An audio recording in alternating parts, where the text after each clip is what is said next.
Hi everybody, this is Kyle at Whistling Dixie Farms, and today I'm going to give you a lesson about how we use an incubator to incubate and hatch chicken eggs on our farm. I'm going to talk about three things today. I'm going to teach you about the incubator, about the eggs, and then about the process of incubation. So to start off, let's talk about our incubator. That's this machine right here.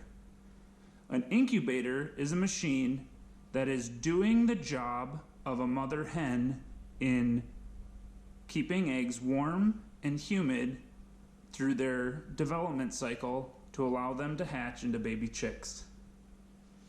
Now, there are three important parts of a mother hen's job when she is incubating and hatching eggs. The first job is to keep the eggs warm. The second job is to keep the eggs at the right humidity, and its third job is to turn the eggs. So let's talk about those three things and how this incubator takes care of them. First, this incubator will maintain the proper temperature that an egg needs to properly develop and hatch. You can see here our incubator is sitting right at 99.5 degrees Fahrenheit. That is the perfect temperature that's needed for an egg to develop. Now that temperature is maintained by a heating element, which is underneath this white piece, and a fan. And that fan blows the warm air and circulates it around inside of this incubator to keep the eggs evenly warm and just nice and comfortable. The second job of this incubator is to keep the eggs at the right humidity level. This green number here represents the relative humidity inside of my incubator. Now it accomplishes this by having a tray which is filled from here with water. That water is spread across the bottom, and as it evaporates into the incubator, it keeps the humidity nice and high because of the warm air. And there's a little vent here which I can adjust open and closed, which helps me fine-tune the humidity level inside of the incubator so that the eggs can develop properly. The third job that we talked about was turning the eggs. During the development process, it's important that the eggs are turned 3 to 5 times a day. And that helps the chick to develop inside the egg without being stuck to the bottom side of the egg if it was to sit still.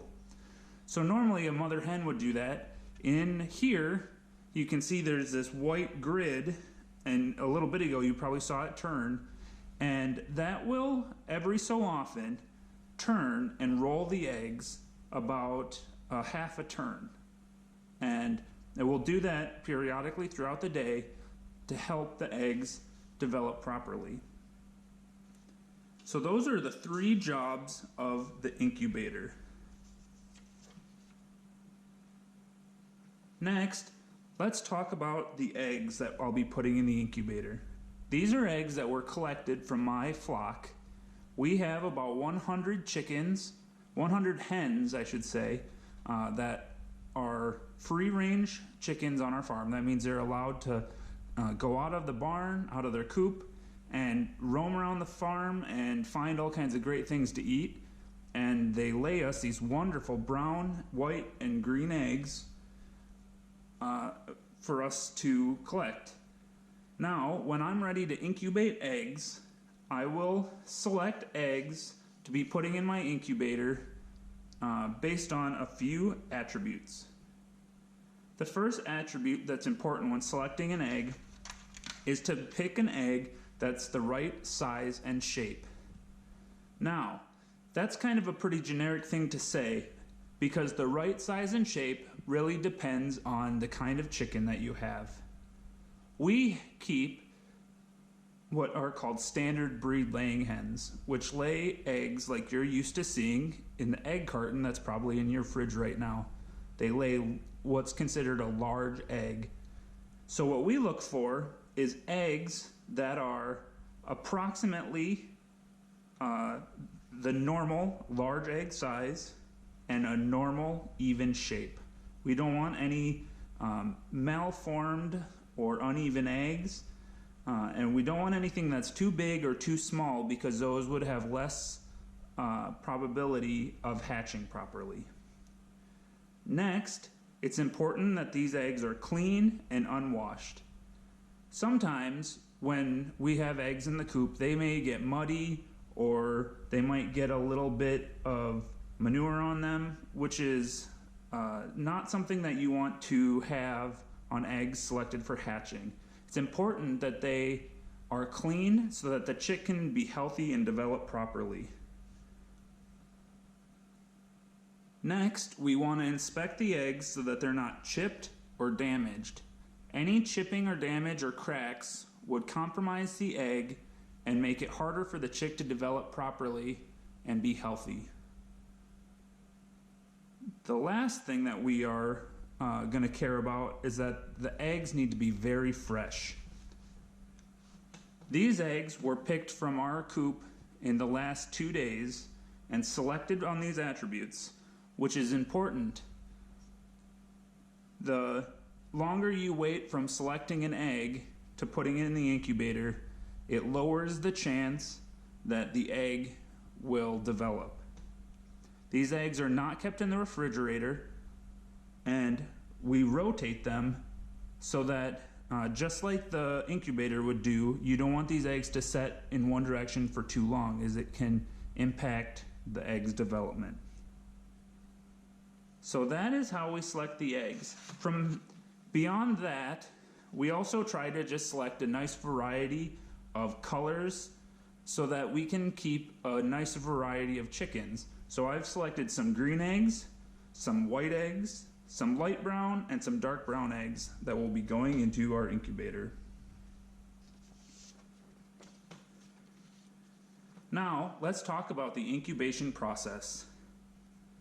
As I talked about, our incubator keeps the eggs at 99.5 degrees. That's important that the temperature stays even throughout the whole process. If that temperature goes too high or too low, it can cause the eggs to stop developing. The humidity is also important because the eggs will dry out if they stay too dry inside the incubator, which will cause the eggs to stop developing. We want to maintain about a 45 to 55% humidity for the first 18 days of the development process. For the 19th through the 21st day, we want to increase that humidity level to 65 to 75%. We will do that by adding additional water to the tray and by opening this vent. That allows a lot of fresh, moist air to fill this dome, which is important because as the chicks are preparing to hatch, if they're too dry, they can stick to the edges of the eggs, which makes it hard for them to get out without help. Also, on that 18th day, the turning tray will stop turning because as the eggs are preparing to hatch, the chicks will position themselves so that they're laying on their back with their feet up, as that will best prepare them to hatch out of their eggs and push with their feet to open the eggshell. Now, in a minute here, we'll put these eggs in, and they'll stay in this dome for 8 days. On the 8th day, I'll open this dome and take out each egg and put them right here. What this little spot here is a bright light. And what that bright light's function is to candle the eggs. Now, if we put this egg on, you can see that with the bright light, we can see what's happening inside the shell. Right now, there's nothing to see in there because no development has begun on this egg. At 8 days, if we shine the light through, we should begin seeing development in the form of a dark spotch and dark lines that will represent the veins and the developing chick inside the egg. That will help us to determine which eggs are developing properly and which eggs were duds. At that point, the duds will be removed. We will check again on the 16th day And at that point, we will leave the eggs be from day 16 until the 21st day when they will begin to hatch. Okay, so let's go ahead and open up this incubator and begin to set our eggs.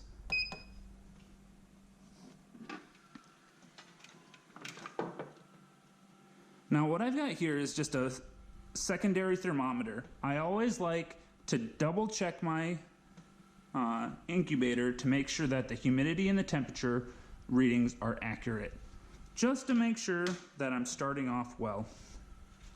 So let's go ahead and set our eggs. I've selected 22 eggs to put into our incubator today.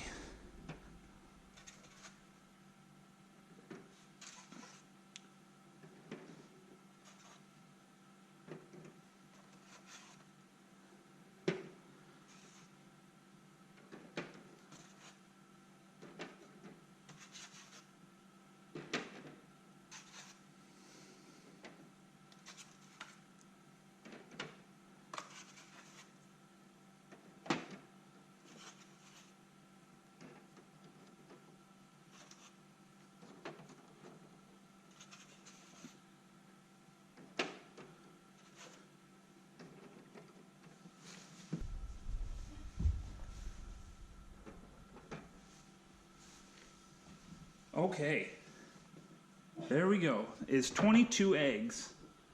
Now we will put the dome back on, and it will slowly come back up to the appropriate temperature and humidity. And now is the hardest part. We wait. My job will be on a daily basis to add additional water to the tray to help maintain humidity and determine if I need to make adjustments of this vent. Okay, that's all we have. I'll see you guys in 8 days. Have a wonderful afternoon.